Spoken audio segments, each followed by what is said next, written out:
नाज़रीन अस्सलाम वालेकुम। सियासत टीवी के खुसूसी प्रोग्राम खबर ख्याल में आपका खैर मकदम है। मैं मोहम्मद रियाज अहमद।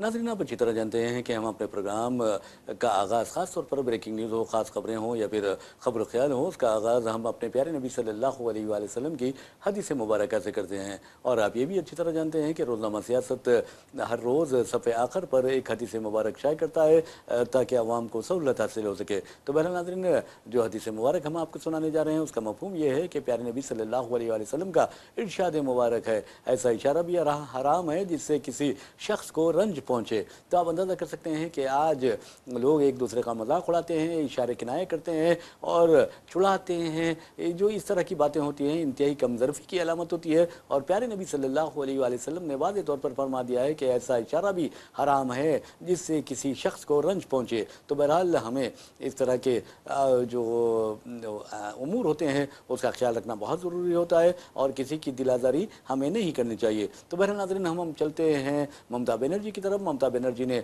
वज़ीर आज़म नरेंद्र मोदी और अमित शाह को गंदे करार दिया है। और गंदे करार देना कोई मामूली बात नहीं है, क्योंकि जमहूरियत में अगर कोई जमहूरियत को तबाह व बर्बाद कर रहा है तो मैं समझता हूँ कि जो गंदा लफ्ज़ है वो भी बहुत यानी कम शिद्दत का है। बहरहाल जो जमहूरियत को नुकसान पहुँचाते हैं या फिर आप अंदाज़ा कीजिए कि जमहूरी इक़्तिदार को नुकसान पहुँचाते हैं और सेकुलरिज़म को नुकसान पहुँचाते हैं, हिंदुस्तान की गंगा जमनी तहज़ीब को नुकसान पहुँचाते हैं, यहाँ तक कि इंतखाबी अमल को चुराते हैं या सरका करते हैं, वोटों का सरका करते हैं, तो वो गंदे से ज़्यादा गंदे होते हैं। तो बहरहाल मगरबी बंगाल में आपने देखा कि 294 रुकनी असम्बली में 206 नशस्तों पर बीजेपी ने कब्जा किया है। और ममता बनर्जी कहती हैं कि बीजेपी ने ये इंतखाबात अवामी तायद से नहीं जीते हैं, बल्कि बीजेपी ने कम से कम 100 नशस्तों पर यानी हेरा फेरी की है, लूटा है। 100 हलकों को बीजेपी ने लूटा है। यानी उन्होंने एक नहीं, दो नहीं, बल्कि 3 मरतबा ये बात कही है। बहरहाल नाज़रीन, आपको बता दूं कि एक तरफ ममता बनर्जी ने वज़ीर आज़म नरेंद्र मोदी और अमित शाह को गंदे करार दिया है, तो दूसरी तरफ आपको बता दूं कि इलेक्शन कमीशन ऑफ इंडिया का जो किरदार है उस पर भी उन्होंने सवालात उठाए हैं और कहा है कि मैं दोबारा यानी हम इक़्तिदार में आएंगे, दोबारा बीजेपी को सबक सिखाएंगे। लेकिन एक बात ज़रूर है कि अब बीजेपी मेरे ख्याल में हिंदुस्तान के किसी भी रियासत में इंतखाबात बआसानी कामयाबी हासिल कर सकती है, क्योंकि बीजेपी के बाद मरकज़ी फोर्सेस है। और आप अच्छी तरह जानते हैं कि मरकज़ी फोर्सेस ख़ास तौर पर सिर्फ कोलकाता में 70,000 से ज़्यादा मरकज़ी फोर्सेस की तैनाती अमल में लाई गई थी। और ये मसल्ला जो गाड़ियाँ थी उन गाड़ियों को मैदान में उतारा गया था, फौजी गाड़ियों को, नीम फौजी गाड़ियों को। तो आप अंदाज़ा कीजिए कि क्या वज़ीर आज़म नरेंद्र मोदी और अमित शाह मगरबी बंगाल को हिंदुस्तान का दुश्मन मुल्क समझते हैं थे जो उन्होंने इस तरह की कार्रवाई की, इस तरह की हरकतें की। और आप ये भी देखेंगे कि किस तरह नीम फौजी फोर्सेस को, पैरामिलिट्री फोर्सेस को मार्च करवाया गया, लोगों को डराया गया, धमकाया गया। और उसके बाद आप देखेंगे कि उत्तर प्रदेश और ओडिशा के IPS ओहदेदारों को यहाँ मगरबी बंगाल में लाया गया और उनकी खिदमत हासिल की गई। उनके बारे में भी कहा जा रहा है कि उन्होंने उम्मीदवारों को डराया, धमकाया है। लेकिन नाज़रीन, आपको बता दूं कि जो आयरन लेडी है यानी ममता बनर्जी को उनके हौसले तोड़ने की पूरी कोशिश की गई। यहाँ तक ममता बनर्जी ने ये इल्ज़ाम आयद किया कि नीम यानी पैरामिलिट्री फोर्सेस ने उन पर हमला किया, उन्हें ढकेला है। तो बहरहाल एक खातून के साथ इस तरह की हरकतें करना बहुत ख़तरनाक बात है। और हो सकता है कि आज बीजेपी इक़्तिदार के नशे में चूर हो, लेकिन कल हो सकता है कि वो इक़्तिदार से महरूम हो जाए, तो वो कहाँ पर अपने आप को छुपाएगी, ये एक सवाल है। और दूसरी तरफ आपको बता दूं कि अधिकारी, शुभेंदु अधिकारी जो हैं, ममता बनर्जी के कभी नाक के बाल हुआ करते थे। और नाक के बाल कौन होते हैं आप अच्छी तरह जानते हैं। तो बहरहाल उस नाक के बाल का हाल ये हो गया है कि अब वो कहता है कि हिंदुओं ने, सिखों ने, ईसाइयों ने, बुद्धिस्टों ने, जैनों ने मुझे वोट दिया है, मुसलमानों ने वोट नहीं दिया। मुसलमान इंतहाई यानी कट्टर होते हैं और उन्होंने हमें वोट नहीं दिया। तो अब सवाल ये पैदा होता है कि बीजेपी ने मुस्लिम अक्सरियत इलाकों में कैसे कामयाबी हासिल की। अगर मुसलमानों ने वोट नहीं दिया तो फिर क्या नीम सिक्योरिटी फोर्सेस ने वोट डाले हैं या फिर बीजेपी ने ईवीएम में हेरा फेरी की है? ये एक सवाल पैदा होता है और इसका जवाब बीजेपी क़यादत को देना होगा अगर, और शुभेंदु अधिकारी को देना होगा कि अगर मुसलमानों ने वोट नहीं डाले तो फिर क्या मुसलमानों के वोट बीजेपी को जो पड़े हैं, बीजेपी वहां से कामयाब हुई है तो क्या ईवीएम में गड़बड़ की गई है या ईवीएम में हेरा फेरी की गई है? ये एक अहम सवाल है और इस सवाल का जवाब मैं समझता हूं कि वज़ीर आज़म नरेंद्र मोदी के पास भी नहीं है। तो बहरहाल शुभेंदु अधिकारी कहते हैं कि मैं हिंदुओं के लिए काम करूंगा, उन मुसलमानों के लिए काम नहीं करूंगा जो बीजेपी को वोट नहीं दिए हैं। तो इन्हें शर्म आनी चाहिए, ये जमहूरियत है और तुम अगर चीफ मिनिस्टर बनाए जाओगे तो आज जिस अंदाज में तुम कह रहे हो कि मैं हिंदुओं के लिए काम करूंगा, मुसलमानों के लिए नहीं करूंगा, तो ये बहुत ही खतरनाक बात है। जमहूरियत में इस तरह कहने वाला मुजरिम होता है और पहले इसकी ही तुमने ये साबित कर दिया है कि तुम चीफ मिनिस्टर के ओहदे के लिए ना है लो ना मौजूद हो, क्योंकि अगर कोई चीफ मिनिस्टर बनने वाला इस तरह की बात करता है तो मैं समझता हूं कि वो अवाम का एहतराम नहीं करता, जमहूरियत का एहतराम नहीं करता, सेक्युलरिज्म का एहतराम नहीं करता, हिंदुस्तान के दस्तूर का एहतराम नहीं करता। तो कम अज कम शुभेंदु अधिकारी को यह कबूल करना चाहिए कि ये जमहूरियत का हिस्सा है। अगर जमहूरियत का हिस्सा नहीं है तो ये फिर ये ऐलान कर देना चाहिए कि वो हिंदुस्तान के दस्तूर को नहीं मानते, जमहूरियत को नहीं मानते, सेक्युलरिज्म को नहीं मानते। ये जमहूरियत होती है मिस्टर अधिकारी। और ये भी बता दूं कि इस राज को एक मर्द, एक फिरंगी ने किया फाश, हर चंद के दाना इसे खोला नहीं करते। जमहूरियत वो तर्ज हुकूमत के है, तर्ज हुकूमत है कि जिसमें बंदों को गिना करते हैं, तोला नहीं करते। तो तुम्हें जमहूरियत का अगर सबक नहीं मालूम तो फिर तुम कहते हो कि मैंने ये हल्के में ममता बनर्जी को हरा दिया है, तो तुम फिर इसका मतलब यह है कि गैर जमहूरी अंदाज में कामयाबी हासिल किए हो। तुम हिंदू मुसलमान करते हो, अरे शर्म आनी चाहिए। हिंदू मुसलमान करने से पहले तुम्हें यह देखना चाहिए कि तुम्हारी रियासत के मफादात किस कदर ज्यादा अहम होते हैं, अवामी मफादात किस कदर अहम होते हैं। तुम होंगे मुसलमान होगे, तुम हिंदू होंगे, लेकिन वो बाद में, पहले तुम आप रियासत के एक जिम्मेदार लीडर हो और लीडर होकर इस तरह की बातें करते हो, इस तरह की बकवास करते हो, तो इसका मतलब यह है कि जमहूरियत पर तुम्हारा ईकान नहीं है, हिंदुस्तान के दस्तूर पर तुम्हारा ईकान नहीं है। इस तरह की हरकतें, इस तरह की बातें मैं समझता हूं कि कोई जाहिल ही कर सकता है, कोई बेवकूफ ही कर सकता है, कोई सियासतदान नहीं कर सकता। तो बहरहाल नाज़रीन, आपको बता दूं कि मगरबी बंगाल के क्या हालात हैं, वहां पर टीएमसी के दफातर पर हमले किए जा रहे हैं। और आपको यही बता दूं कि अगर ऐसा लगता है वज़ीर आज़म का बयान का जायजा लें, वज़ीर आज़म के बयान का जायजा लें या फिर अमित शाह के बयान का जायजा लें, तो ये पता चलता है कि मगरबी बंगाल में बीजेपी की जो कामयाबी है, जिस तरह मनसूबाबंद साजिश के तहत फसादात भड़काए जाते हैं, उसी तरह मनसूबाबंद कामयाबी है ये। अब आप अंदाजा लगाइए कि मरकजी फोर्सेस को मगरबी बंगाल में उतारा गया, फिर उसके बाद जो वज़ीर आज़म कहते हैं कि हम 200 से ज्यादा नशस्तों पर कामयाबी हासिल करेंगे, अमित शाह भी यही कहते हैं, शुभेंदु अधिकारी भी उन्होंने कहा कि हम 200 के करीब नशस्तों पर कामयाबी हासिल करेंगे। तो इसका मतलब यह है कि पूरा सेट कर दिया गया था और उसके बाद सिर्फ कामयाबी का ऐलान करना बाकी था। तो ऐसे में मैं समझता हूं कि अब इलेक्शन की जरूरत ही क्या है, बीजेपी खुद कामयाब होती है। और अंदाजा कीजिए कि आलमी सतह पर वज़ीर आज़म के नतीजे में किस कदर हिंदुस्तान की छवि मुतासिर हुई है। आप ट्रंप के सामने, ट्रंप का डिक्टेट करते हैं ट्रंप कि तुम ईरान से तेल खरीदो तो आप खरीदते हैं, तुम रूस से तेल खरीदते तो आप खरीदते हैं। अरे मेरे भाई, ये हिंदुस्तान है, कोई मामूली मुल्क नहीं है, दुनिया का सबसे बड़ा कंज्यूमर मार्केट है और वज़ीर आज़म ने हिंदुस्तान की छवि मुतासिर करके रख दी है। तो क्या उसके बावजूद भी वज़ीर आज़म की बीजेपी को वोट लौट देंगे लोग? लेकिन अब वहां पर वोट दिया गया। तो इसका मतलब यह है कि शतरंज की जो बिसात थी वो बिछा दी गई थी, पूरी चीजें सेट कर दी गई थी, सिर्फ नतायज का ऐलान करना था और ये पूरा ये करना था कि ये 100 सीट जायद जो है बीजेपी को दे दी जाए। तो कहने का मतलब ये है कि वहां पर ममता बनर्जी ने वाज़ेह तौर पर कहा है कि ये सब कुछ इलेक्शन कमीशन की साजबाज से हुआ है, मरकजी एजेंसियों की साजबाज से हुआ है और यहां जमहूरियत को शिकस्त दे दी गई है और जो फाशिस्ट ताकतें हैं वो कामयाब हुई हैं, ममता बनर्जी का ये कहना था। तो बहरहाल नाज़रीन, आपको बता दें कि जहां तक आसाम का सवाल है या फिर आप देखेंगे तमिलनाडु का सवाल है, केरला का सवाल है, जो उम्मीदवार कांग्रेस के कामयाब हुए हैं उनमें ज्यादातर यानी अक्सरियत जो है वो मुस्लिम उम्मीदवारों की है। आप अंदाजा कीजिए कि आसाम, केरला, मगरबी बंगाल और तमिलनाडु में जो कामयाबी का यानी स्ट्राइक रेट है वो मुस्लिम उम्मीदवारों की वो 80% है। आसाम में आपको बता दूं कि कांग्रेस के 19 उम्मीदवार कामयाब हुए हैं, जिसमें ये जानकर हैरत होगी कि 18 उम्मीदवार जो हैं जो कामयाब हुए हैं, एमएलए बने हैं, वो मुसलमान हैं और एक गैर मुस्लिम उम्मीदवार ने कामयाबी हासिल की है। तो इसके अलावा आप देखेंगे कि कांग्रेस ने 20 मुसलमानों को मैदान में उतारा था और 19 उम्मीदवारों ने यानी 18 उम्मीदवारों ने कामयाबी हासिल की है। इसके अलावा आपको बता दूं कि नॉन نان مسلمز کو آسام میں جو امیدوار تھے نان مسلمز غیر مسلم ان کی تعداد 79 تھی، جس میں سے صرف ایک کو کامیابی ملی ہے۔ تو اس کا اسٹرائک ریٹ دیکھیے اور یہ مسلم امیدواروں کا اسٹرائک ریٹ دیکھیے۔ اور دوسری بات، کانگریس کی حلیف رائجور دل جو تھی اس کے 2 امیدوار کامیاب ہوئے، ایک امیدوار مسلمان اور دوسرا ہے ہندو اکھیل گوگوئی، اور اکھیل گوگوئی جو ہیں وہ نیکسلائٹ سے تعلقات کے سلسلے میں NIA ان کے خلاف تحقیقات کر رہی ہے۔ اور اس کے علاوہ آپ کو بتا دوں کیرلا کے 140 رکنی اسمبلی میں 35 مسلم امیدوار کامیاب ہوئے ہیں، اور 30 کا کانگریس کی زیر قیادت UDF سے تعلق ہے، یعنی کانگریس کے 8 امیدوار مسلمان کامیاب ہوئے ہیں، اور انڈین یونین مسلم لیگ کے 22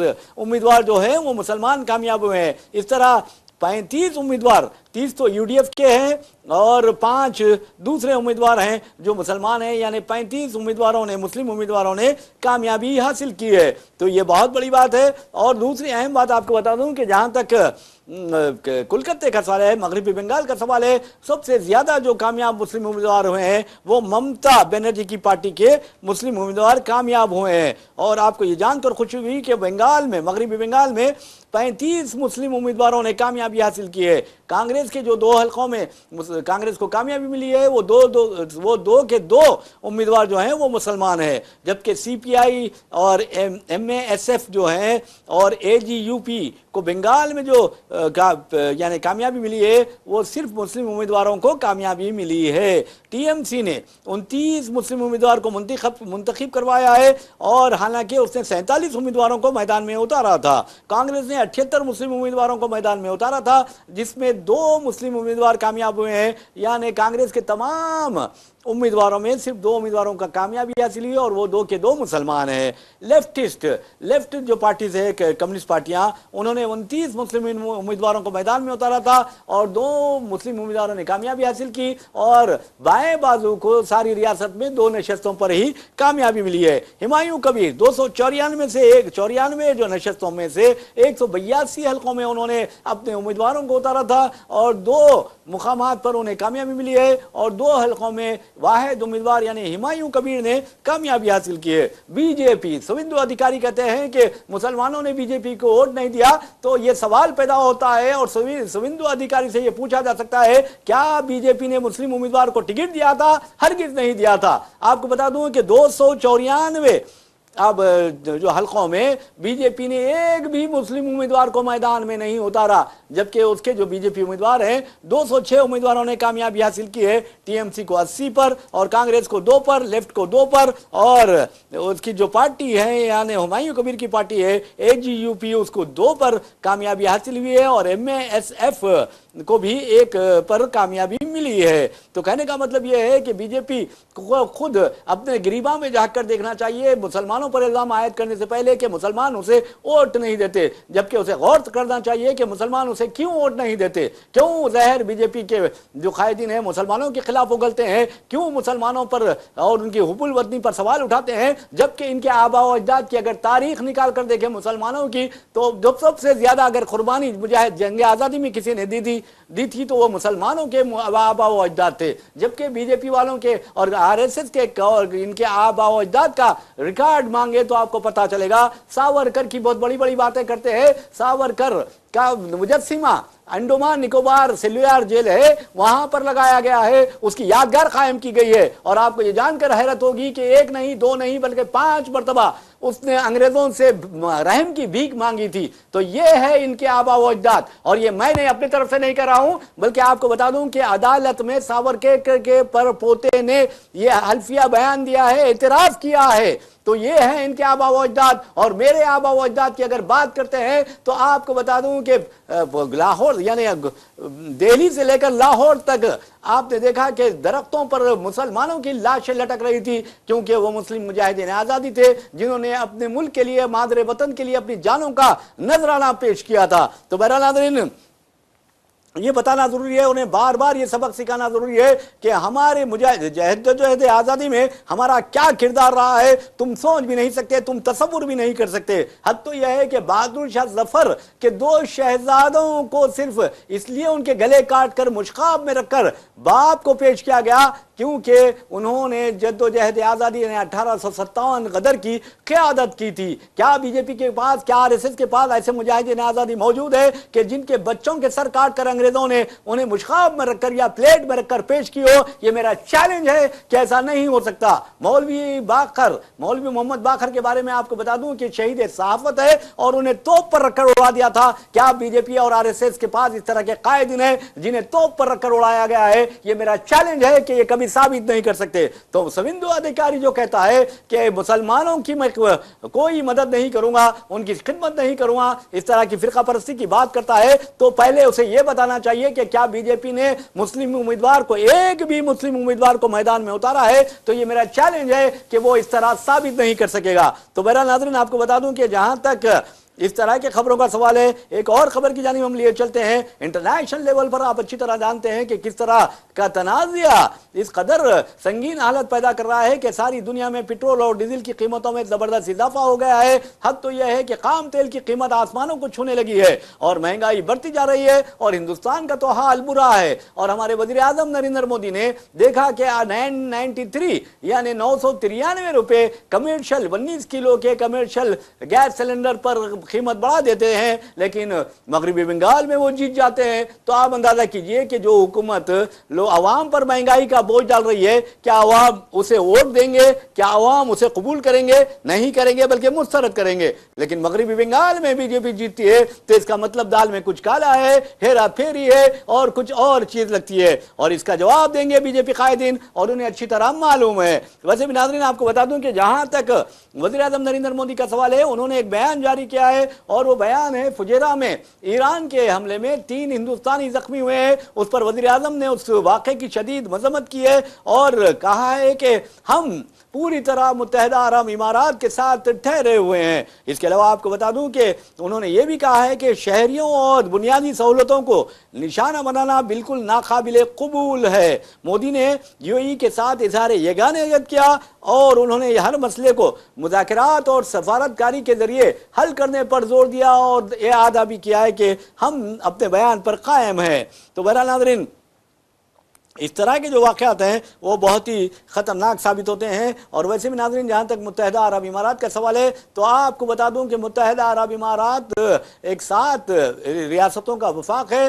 اور اس میں آپ کو بتا دوں کہ دبئی ہے، ابوظہبی ہے، شارجہ ہے، عجمان ہے، ام القوین ہے، فجیرہ ہے، راس الخیمہ ہے۔ تو بہرحال آپ کو بتانے کا مقصد یہ ہے کہ وہاں پر ہندوستانیوں کی کثیر تعداد وہاں برسر روزگار ہے، مقیم ہے، اور آپ کو بتا دوں کہ وہاں کے عرب پتیوں میں ہندوستانیوں کی یہ اکثریت ہے۔ اسی طرح اگر آپ دیکھیں گے وہاں کے تاجرین میں ہندوستان کی اکثریت ہے، چاہے وہ پارچے کے تاجر ہو یا پھر بلڈنگ میٹیریلز کے ہو، یا پھر بلڈنگ میٹیریلز عربی میں اسے مواد البناء کہا جاتا ہے۔ اسی طرح سوق الذہب اگر دیکھیں گے یعنی سونے کے بازار، وہاں گولڈ سوق اگر دیکھیں گے تو وہاں پر ہندوستانی چھائے نظر آئیں گے۔ تو بہرحال متحدہ عرب امارات میں 0 کرائم ریٹ ہے، وہاں مذہبی بنیاد پر لوگوں کو تقسیم نہیں کیا جاتا، ہندو مسلم نہیں کیا جاتا، اور دنیا کی سب سے بڑی مندر آپ کو بتا دوں کہ وہاں پر تعمیر کی گئی ہے۔ اور ہمارے یہاں دیکھیے کہ مندر مسجد، صبح اٹھتے ہی مندر مسجد کا مسئلہ چلا جاتا ہے، مسلمانوں کے گھروں پر بلڈوزر چلا دیے جاتے ہیں، ہجومی تشدد میں مسلمانوں کو شہید کر دیا جاتا ہے۔ اور حد تو یہ ہے کہ ہمارے وزیر اعظم نریندر مودی بڑی بڑی باتیں کرتے ہیں، امت شاہ بڑی بڑی باتیں کرتے ہیں، لیکن انہیں احساس نہیں کہ کس طرح مسلمانوں کے نام SIR سے نکالے گئے 90 لاکھ یعنی 90 لاکھ نام حذف کیے گئے، جس میں اکثریت مسلمانوں کی ہے۔ اور آپ کو یہ بھی بتا دوں کہ جس کے نتیجے میں آپ نے دیکھا کہ کس طرح مغربی بنگال میں لوٹا گیا، یعنی ووٹ چوری کیے گئے۔ تو بہرحال ایک اور خبر کی جانب چلتے ہیں۔ اس خبر کا تعلق تمل ناڈو سے ہے، اور تمل ناڈو میں آپ کو بتا دوں کہ وجے کی جو پارٹی ہے وہ اس نے ٹی وی کے 108 نشستیں حاصل کر لیے، اور اسے حکومت بنانے کے لیے یعنی سادہ سی اکثریت، جادوئی جو عدد ہے 118 کا، وہ حاصل کرنے کے لیے مزید 10 ارکان کی ضرورت ہے۔ اب سوال یہ پیدا ہوتا ہے کہ وجے کی مدد کرنے کے لیے یعنی اتولا پتی وجے کی ٹی وی کے کی مدد یعنی حکومت سازی میں کون کرے گا؟ اس سلسلے میں کانگریس کے بارے میں کہا جا رہا ہے کہ اس کے 5 ارکان اسمبلی منتخب ہوئے ہیں، اور بائیں بازو کے 4 ارکان اسمبلی یعنی 9 ہو گئے ہیں۔ پھر اس کے بعد وی سی کے 2 सीट्स हैं, तो इसका मतलब यह हुआ 11 नशस्तें, यानी 108 और 11 होते हैं 119, और इस तरह बआसानी ये लोग हुकूमत बना सकते हैं। लेकिन नाज़रीन, आपको बता दूं कि जहां तक विजय का सवाल है, विजय के घर पर जश्न मनाया जा रहा है। अब देखना है कि कब यह तकरीब हलफ बर्दारी मुनक्किद होती है। वैसे मगरबी बंगाल में 9 मई को यानी तकरीब हलफ बर्दारी मुनक्किद होने वाली है। वैसे भी नाज़रीन, आपको बता दूं कि जिस अंदाज में यानी अगर आप देखेंगे कि तमिलनाडु की जो सियासत है उसमें अगर आप देखेंगे तो आपको बता दूं कि एक हल्के में बड़ा दिलचस्प मुकाबला देखने में आया है। ख़ास तौर पर श्रीनिवास सितुपति, ये जो हैं यानी टीवीके के उम्मीदवार हैं, उन्होंने, आपको बता दूं कि वोट की अहमियत बताता हूं, अगर आप वोट नहीं डालते, अक्सर मुसलमानों की आदत होती है कि वोट डालने से गुरेज करते हैं, और इसलिए गुरेज करते हैं ताकि यानी आराम पसंदी या गफलत, डिसिप्लिन की कमी, पंक्चुअलिटी की कमी, उसकी वजह से ये जमहूरी अमल में हिस्सा नहीं लेते। लेकिन उन्हें ये मालूम होना चाहिए कि जमहूरी अमल में हिस्सा लेना ज़रूरी है। और आपको बता दूं कि एक वोट भी आपका इस कदर कीमती होता है कि किसी उम्मीदवार को हरा सकता है और किसी उम्मीदवार को जिता सकता है। तो बहरहाल तमिलनाडु में श्रीनिवास सितुपति जो टीवीके के उम्मीदवार थे, उन्होंने 4 मरतबा के MLA और वजीर रहे। आपको बता दूं कि प्रिया करोपन को एक वोट से हराया, सिर्फ एक वोट से। आपको बता दूं कि श्रीनिवास सितुपति ने 83,375 वोट हासिल किए, जबकि DMK के जो उम्मीदवार हैं, साबिक रियासती वजीर प्रिया करुपन, उन्होंने 83,374 वोट हासिल किए। यानी एक वोट आप देखेंगे कि एक वोट से शिकस्त खा गए। इसका मतलब ये होता है कि इंसान को अपने वोट का इस्तेमाल करना चाहिए। खास तौर पर हिंदुस्तान में मुसलमान अपने वोट का बार बार इस्तेमाल करते रहें। वैसे भी नाज़रीन, एक और खबर की जानिब चलते हैं। उस खबर का ताल्लुक हज परवाज़ों से मुतालिक है, और अब अच्छी तरह जानते हैं कि दिल्ली से हज परवाज़ों का पहला मरहला मुकम्मिल हो गया है। 12,187 जो आज़मीन हैं वो 31 परवाज़ों के ज़रिए मदीने मुनव्वरा पहुँच चुके हैं, और ये बताया जाता है कि मदीने मुनव्वरा में ये 8 दिन क़ियाम करेंगे, उसके बाद मक्का मुकर्रमा रवाना हो जाएंगे। तो ये जो चीज़ें हैं बहुत ही अहमियत रखती है। नाज़रीन, एक और ख़बर की जानिब चलते हैं। जहाँ जुल्म होता है, जहाँ बर्बरियत होती है, जहाँ पर यानी नाइंसाफ़ी होती है, वहाँ पर खुदा का कहर टूट पड़ता है। और आपको हम लिए चलते हैं उत्तर प्रदेश में तूफ़ान और बारिश का कहर इस कदर ढाया कि 13 लोगों की मौत हो गई, और ये मुख्तलिफ वाक़यात में हुआ है। अब देखना है कि योगी आदित्यनाथ हुकूमत इस तरह की परेशानियों से किस तरह निमटती है। नाज़रीन, आपको बता दूं कि जहां तक अमेरिकी सदर डोनाल्ड ट्रंप का सवाल है, कई लोगों ने उन्हें अमेरिकी सदारत के लिए और कमांडर इन चीफ यानी अमेरिका के कमांडर इन चीफ के लिए नाअहल करार दिया, और कहा था कि इनका जहनी तवाज़ुन ठीक नहीं है, इनका लब व लहजा, इनके इशारे किनाए, इनकी बॉडी लैंग्वेज, उससे अंदाज़ा होता है कि ये शख्स नॉर्मल नहीं है। तो बहरहाल अमेरिकी अखबार जो है वाशिंगटन पोस्ट है, और TV चैनल ABC न्यूज़ जो हैं, और एक और चैनल ने एक पोल करवाया एक अवाम के दरमियान रहकर, और पूछा कि क्या डोनाल्ड ट्रंप आला ओहदा ये पे फायज होने के अहल थे, क्या ये मौजू हैं बहैसियत कमांडर इन चीफ अमेरिका के। तो तकरीबन 59 ने कहा कि सदर डोनाल्ड ट्रंप जिस्मानी एतबार से, जहनी एतबार से फिट नहीं है इन ओहदों के लिए, जबकि 1% लोगों ने कोई जवाब नहीं दिया, खामोशी अख्तियार की, और 40% लोगों ने ये कहा है कि ट्रंप मुल्क की क़यादत के अहल है। तो अब अंदाज़ा कीजिए कि 40% लोगों ने ये बात कही, 59 ने कहा कि ये अनफिट है। तो आप अंदाज़ा कीजिए कि जमहूरियत में अवाम की राय का एहतराम किया जाता है। वैसे भी आपको बता दूं कि डोनाल्ड ट्रंप इसलिए भी नाअहल है क्योंकि उन्हें इस्राएली वज़ीर-ए-आज़म बेंजामिन नेतन्याहू ने ज़बरदस्त अंदाज में बेवकूफ़ बनाया, और उस बेवकूफ़ी का मुजाहरा करते हुए वो ईरान जंग में पूरी तरह फंस गए हैं। अब हाथ पैर मार रहे हैं कि किसी ना किसी तरह ईरान जंग से निकल जाएं, लेकिन बेचारे निकलने से कासिर है। वैसे भी नाज़रीन, आप देखेंगे कि आने वाले दिनों में अमेरिकी सदर डोनाल्ड ट्रंप की मुलाकात चीनी सदर शी जिनपिंग से होने वाली है, लेकिन शी जिनपिंग और डोनाल्ड ट्रंप में जो अगर जहनी हालत देखी जाए या जिस्मानी हालत देखी जाए तो ज़मीन आसमान का फ़र्क है। एक बूढ़ा, ऐसा लगता है कि जहनी तौर पर भी बूढ़ा हो गया है, और सोच फिक्र के मामले में भी ज़ईफ़ी आ चुकी है। وہ ایک ڈائنامک صدر سے ملاقات کرنے والا ہے، لیکن میں سمجھتا ہوں کہ اگر آپ چینی صدر سے ملاقات کرتے ہیں تو ان سے کچھ سیکھنا بھی چاہیے۔ تو بہرحال ناظرین، اسی کے ساتھ ہم اپنا پروگرام خبر و خیال اختتام کو پہنچاتے ہیں۔ اپنے میزبان محمد ریاض احمد کو اجازت دیجیے، انشاءاللہ پھر ملاقات ہوگی، پھر بات ہوگی، تب تک کے لیے اللہ حافظ۔